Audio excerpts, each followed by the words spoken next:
Hey, deserving listeners, Love is Blind. Let's watch. Zay is crying. OMG, I don't know where she went. How do I say this? The entire conversation with you and Cole continues to mess with me. All right, so I didn't show the clips, but there was talk about the pool scene of interest for Matt where Colleen and Cole were talking, and Zay and Matt were talking about it. So it's re-triggering to Matt and his insecurities, which is normal. And his approach to Colleen is 100% better this time. I don't know how it's going to go here, but he's not being aggressive and belittling. He's saying it's messing with me. That whole thing that happened, it's messing with me again, which will happen. So when there's infidelity, you could argue this is infidelity-ish. At least it feels that way to him, that his fiancée was flirting out in the open and said something that was disloyal to him. You know, it's a version of infidelity. And that will crop up throughout our lives, you know. So more often in my office, I'm talking to people who have been cheated on, and for years later, there will be a moment where it'll be re-triggered when you talk about it again. The topic gets brought up. An old friend says, "Remember that time?" And you're like, "Yeah." And those feelings will come up, and then what you want to do is, if you need to, which often we do, you want to go to your partner and say, "So I've been re-triggered again. I know it was years ago. This isn't your fault. I know you've apologized and you've explained everything, but can you help me out with this feeling again? Can you reassure me? Can you apologize again?" And then the cheater or the person who committed the transgression should rise to the occasion. Now, we could argue that Colleen did not commit a transgression and that he is just seeing it that way. But either way, he is starting a lot better this time. So let's see how they manage. And I'm not gonna lie to you, it does. I know we were able to talk through it, but I just feel like it could have been handled so differently. I mean, it really was an innocent conversation. But it's hard to get over after you're supposed to marry somebody. So he's edging towards anger. It's building, and she is on her heels again. And if I were there, I would really try to encourage Colleen to be more leaning in, of just like, "Hey, Colleen, what do you think is happening for him?" "I don't know." "Well, take a guess." He's jealous again. He's worried that I am in love with Cole or something. Okay, it's probably, is that right, Matt? And Matt probably confirms to some extent. Okay, Colleen, do your best to tend to that if you feel like you're being treated fairly. If you don't feel like that, then we can have, but you feel like he's offering up an opportunity for a re-engagement, a reassurance moment, then, you know, lean in and go for it. And then she would say something like, "Well, okay, I want to establish that I don't want to be with Cole. I want to be with you. And here's why I know that." And, you know, this, because I'm guessing that's what he's looking for right now. But he's focusing on, he's getting into that zone where he was last time, where it's just like, you did something wrong and you need to admit, and I'm going to rub your face in how wrong that was, which obviously is not okay to do to someone. And I think it's going to cause her to backpedal even more. I don't know what to do. I don't know what to say. I'm content with doing my thing. If I'm getting played, you know what I mean? I don't mean to throw this on you, but it's Thank you so much. Yeah, so he's softer this time. It's edging in that direction. It's getting bad again, but it's not as bad. And he's like, "I'm sorry for putting this on you right now." So it's a good thing that he said that. So let's see how she responds. I'm content with doing my thing. If I'm getting played, you know what I mean? I don't mean to throw this on you, but it's Thank you so much. Please say something to bring me back down to life. Okay, so she's angry and being silent, and he is, I think, reaching a Y in the road where things get really bad, but he's trying, and so he's like, "Please say something and bring me back to earth," which is a good thing for him to say. He's like asking, "Can you please reassure me?" Or now he could do better by telling her exactly what he's looking for instead of just say something.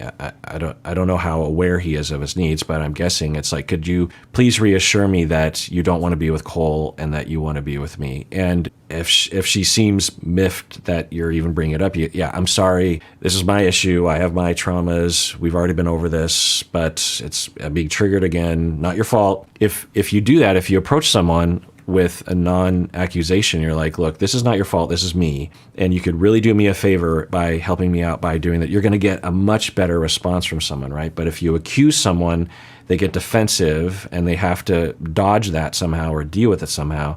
And I think her way of dealing with it is to shut down, which I think is going to trigger him even more, which I just wish someone were there to help them with this. I really do think that, like, you're picking apart little things that we have gone, like, are you kidding me? Okay, so this could work. I think what she's saying in an indirect way is we've been through so much together. I mean, that was a tiny little conversation.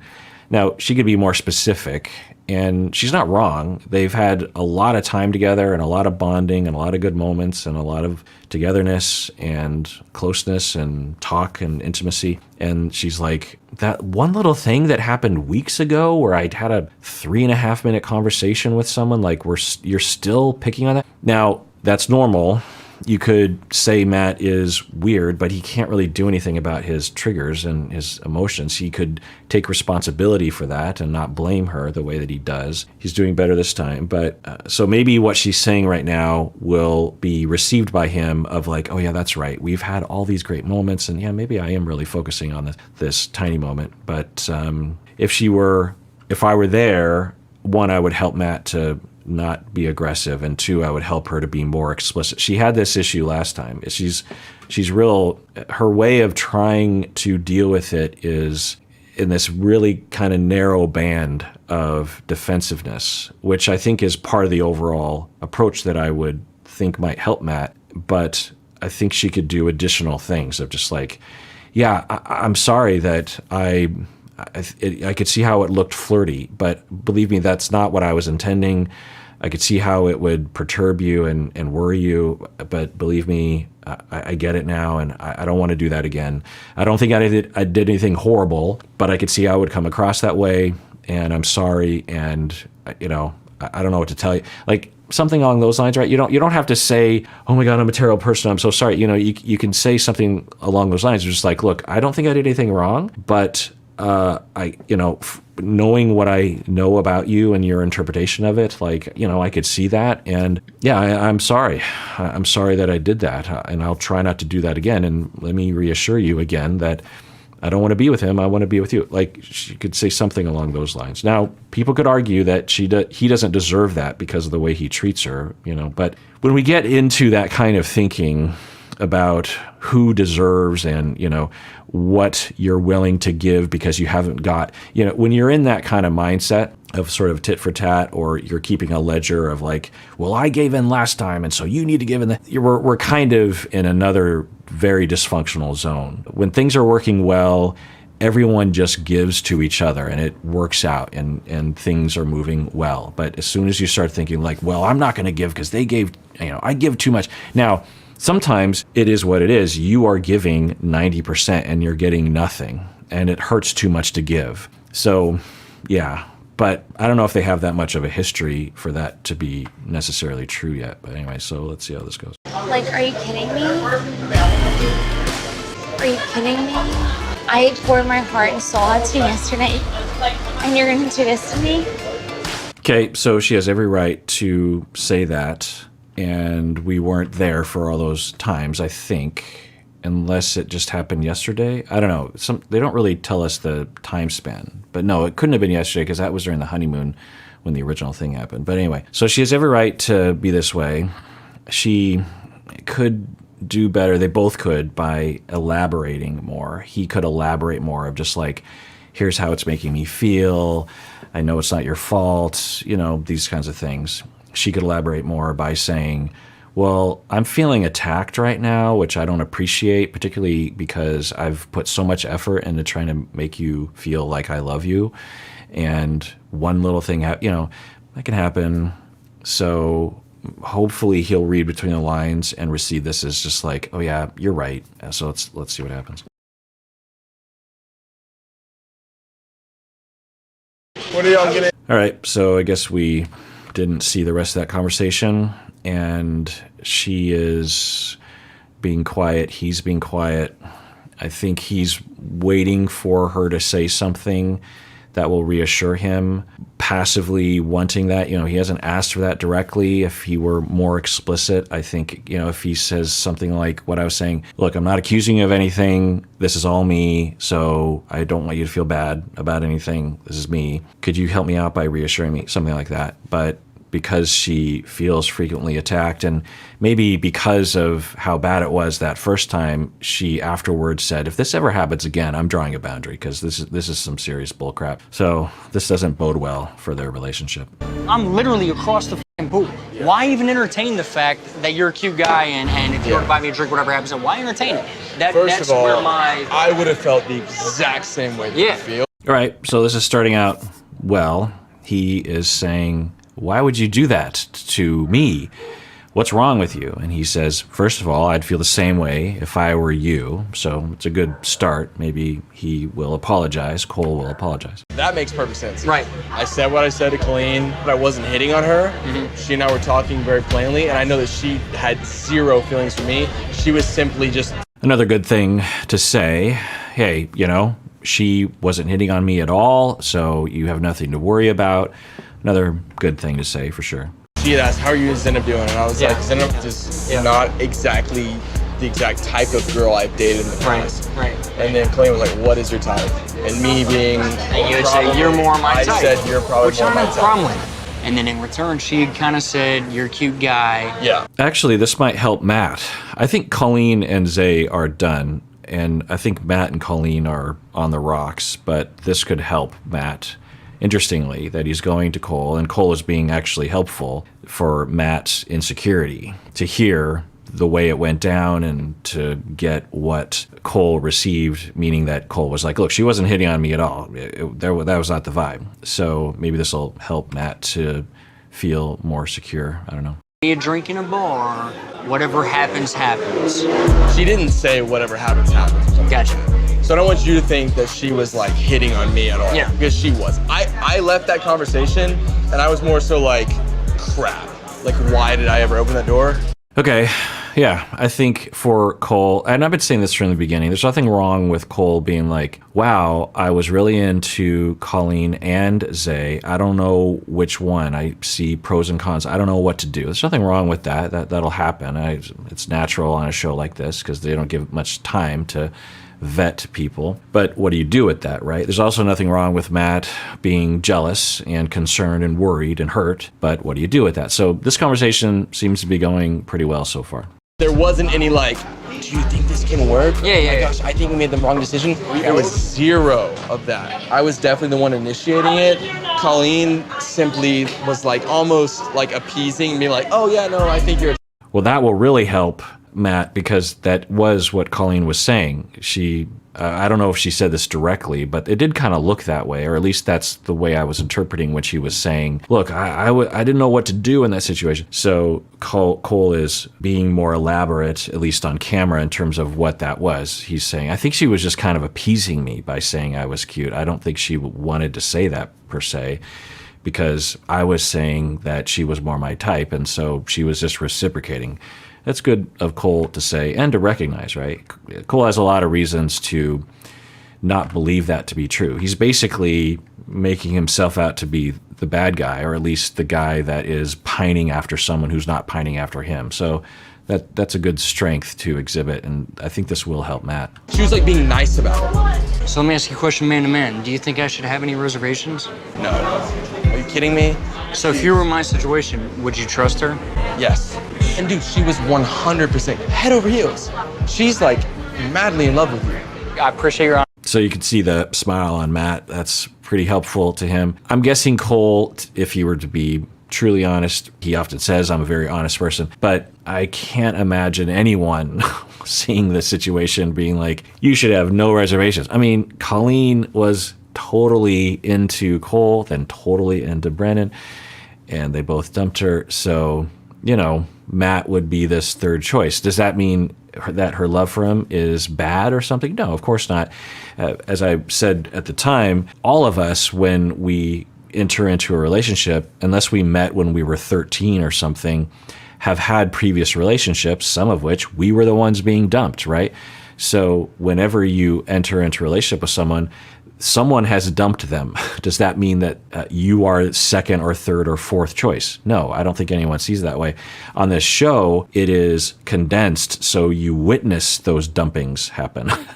That's the only difference. It doesn't mean that Colleen doesn't actually love Matt. But at the same time, they barely know each other. So I don't know, something to think about. But you just couldn't hear it. I didn't want to hear it. Yeah. I didn't want to hear it. Yeah. All I heard was the few sentences that she told me at first, and I shut down. Hearing what you had to say really kind of solidified there was nothing legitimately there between y'all two. Yeah, okay. So Matt is showing some emotional intelligence by saying that at first he shut down. I mean, that's one way of putting it. Another way of putting it is that he started to aggressively attack Colleen. But now he's saying, hearing this from you, it's very reassuring to me. That helps out a lot. So yeah, it is helping him. And kudos to Cole for being able to articulate that with no uncertain terms.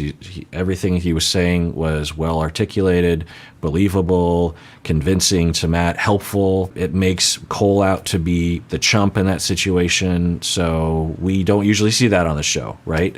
If this were 90 Day Fiancé, I'm guessing that conversation would never occur for a variety of reasons, I think. So, let's point out strengths and good behavior, helpful, ethical behavior where we can find it. But listen, looks do fucking matter. It's not superficial of me to say. It's human nature of me to say looks fucking matter. For you to hold that against me, but it does feel like betrayal.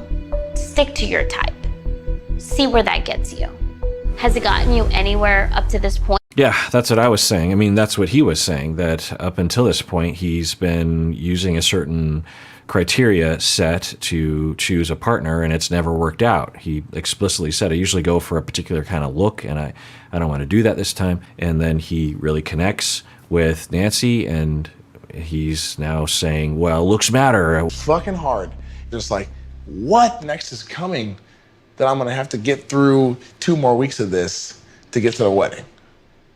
So I don't know, but it looks like Bartise is either unconsciously or consciously trying to justify his desire to leave the relationship, which is fine. He wants to leave it. But he is essentially blaming Nancy, kind of, saying that she has created all this drama around abortion. I didn't even show that scene. It was an interesting talk. I commend, actually, particularly Nancy, for being able to be upfront about that. You'll often hear me say on 90 Day Fiancé when I'm reacting to it that people will not have conversations about these important matters. They had a very specific conversation about specific things around family planning and other kinds of things. And so they seemed to understand each other for the most part and had agreed to be on the same page about that for the most part. Bartise is now saying that that's this huge problem, and he's identifying other kinds of things, like the fact that Nancy is still professionally involved with her ex-husband or ex-partner.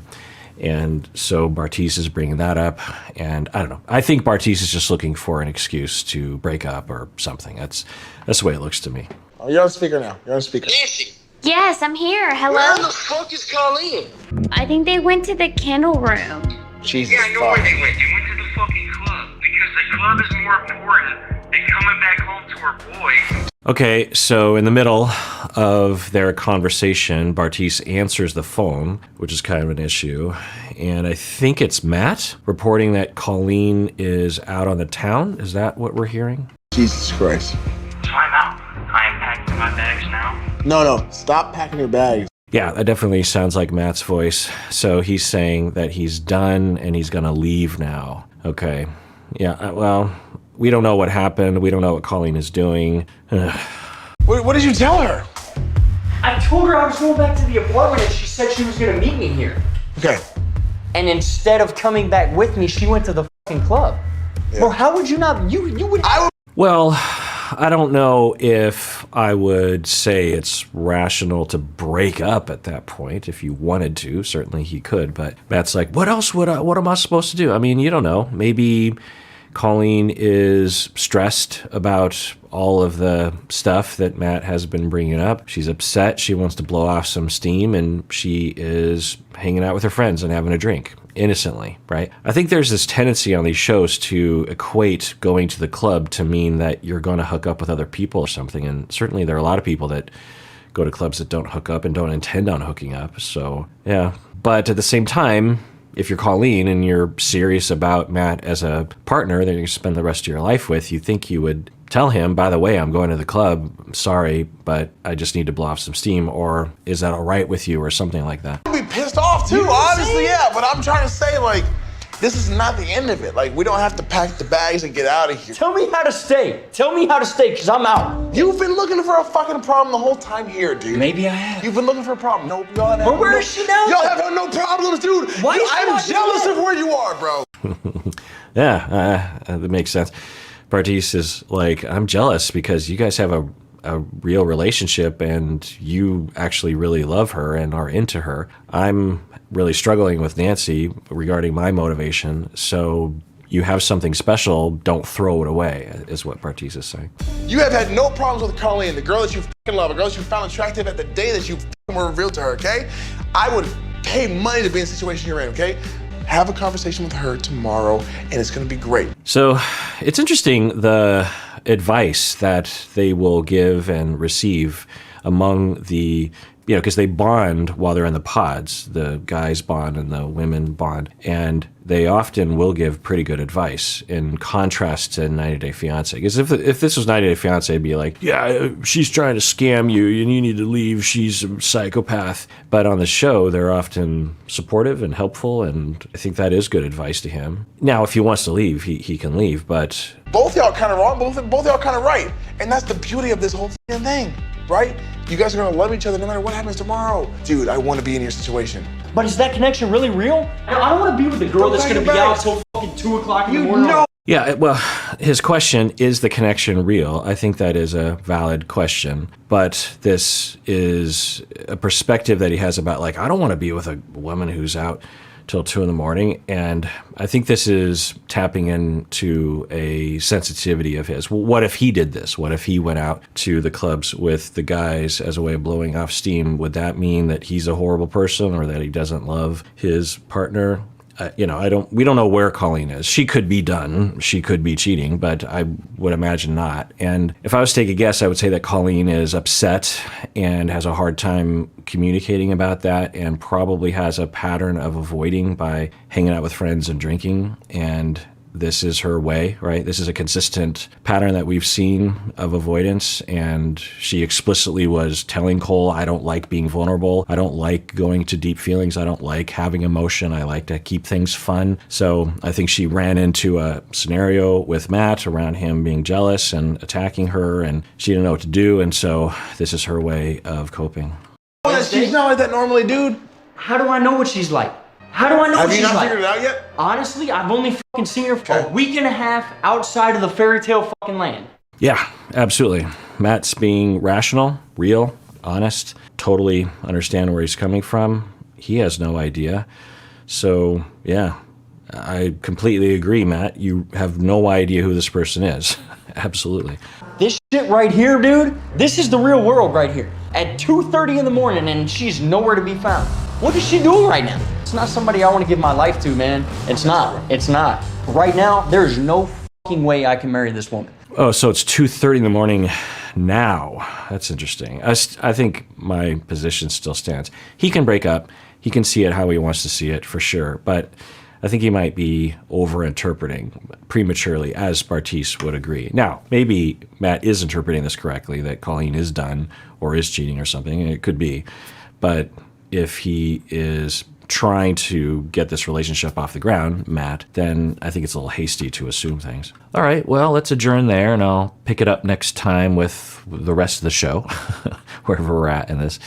And please, you watching, take care of yourself because you deserve it. You really, really do.